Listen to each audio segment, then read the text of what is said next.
Okay, so the first thing that we're going to do, or one of the first assignments that we're going to do, is we are going to start annotating recipes. All right, this is going to be something new that we have not done in class before, but it is an extension of really effective mise en place.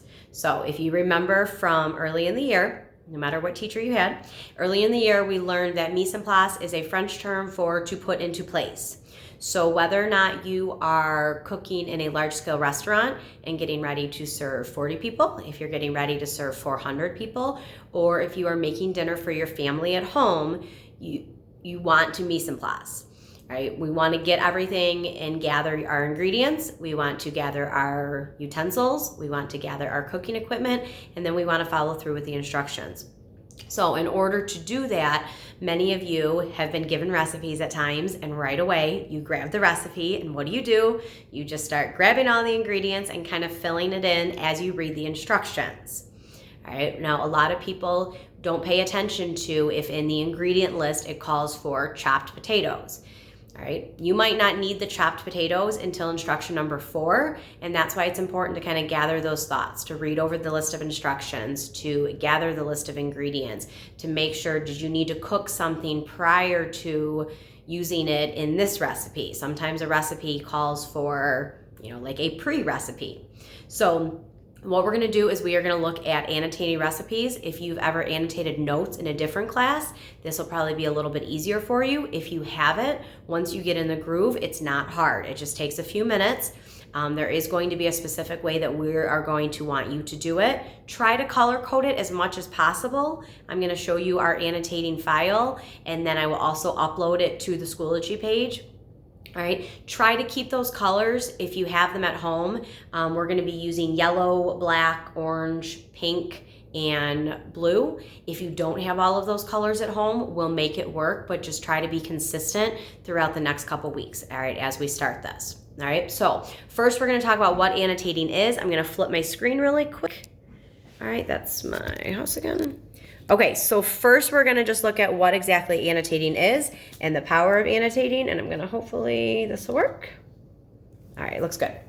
All right, so the power of annotating, what is the purpose of it? Like I said, we're gonna gather our mise en place, and it's going to help us prepare to be more efficient in the kitchen. All right, when we annotate any notes, what is the purpose of it and what are we doing for the reader, or for us? It's going to be us as a chef. All right, we are going to focus on what we're reading. For us, that's going to be focusing on the instructions in the recipe, understanding the details of text. We're going to look at our description of annotating in just a second. Keep track of thoughts and feelings. Ours aren't going to have as much feelings, but we are going to have to keep track of order of operations. Keep track of important details.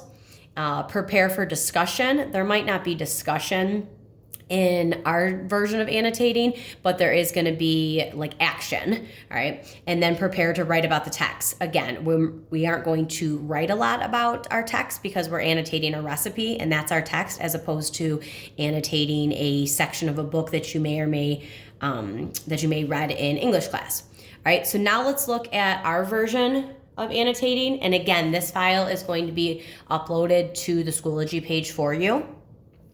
If you have the means to print it and keep it next to you when you're annotating the recipes, that would be awesome.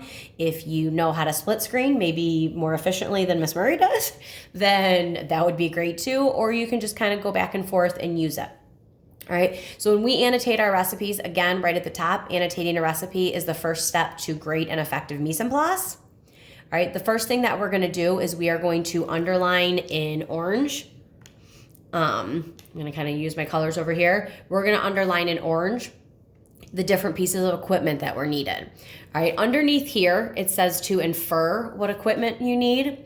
There are certain things in the recipe that it are going to call very specifically for a piece of equipment, whether or not it be a knife, whether or not it be a stock pot, whether or not it be an oven. Right? Other times you're going to read part of a recipe and it's going to give you the action and the direction, and you're going to have to think to yourself before you start the recipe and the procedures, what piece of equipment do you need in order to complete that action? So that's what it means to infer, and when we do the example in a minute, you will be able to see that. All right, next we are going to circle the action, and we are going to circle it hopefully in blue, again, if you have it. I'm gonna move this over for a little bit. All right, so you've got your orange underline and then circle it in blue. All right, our actions are going to be when something calls to cut a potato, cut or dice. Those would be your action words. What is it that we're physically going to be doing? When it says to mix all of the ingredients in a mixing bowl, the mixing is the action. That's the verb of what exactly is the technique that we're using. All right, next we are going to star in yellow. All right, any time that you see any degree, or excuse me, any Celsius or Fahrenheit degree or the temperature that is listed. So when you see that in the instructions, you would put a yellow star next to it. Next, we'll use a black check mark. All right, we'll use a black check mark to check anything that gives you an indication of how long you are supposed to perform an action. So if you are supposed to mix something, mix dough together. Let's think about when we've done either our pizza crust or pretzels or French bread. And when you mix something, it says to knead the dough for 4 to 5 minutes. All of you know that one of my favorite famous lines is, it's not magic, it takes some time. So what we would do with that is we would put the check mark, next to the 4 or 5 minutes. And when we annotate, it reminds us that we need to do it for that entire time. All right, lastly, we're gonna use pink. All right, and we are going to square off or draw a box around the yield. Now, if you remember from earlier in the year, we learned that yield means how much does a recipe make. So if the yield of a recipe is listed on the top and it says that it's going to make 6 servings, then it means you could feed you and your family. If you have 5 brothers and sisters, all 6 of you could sit around and eat that. All right. Some of our larger scaled recipes may say that the recipe yield is 2 gallons of soup. All right. That's pretty common in some of our recipes because we make large scale recipes that feed a lot of people or a lot of students in the Titan Terrace. So we'll look at a couple examples in just a second. But anything that has the yield or the portions or the servings, that's what you're going to want to look for, and you're going to square it again in that pink box.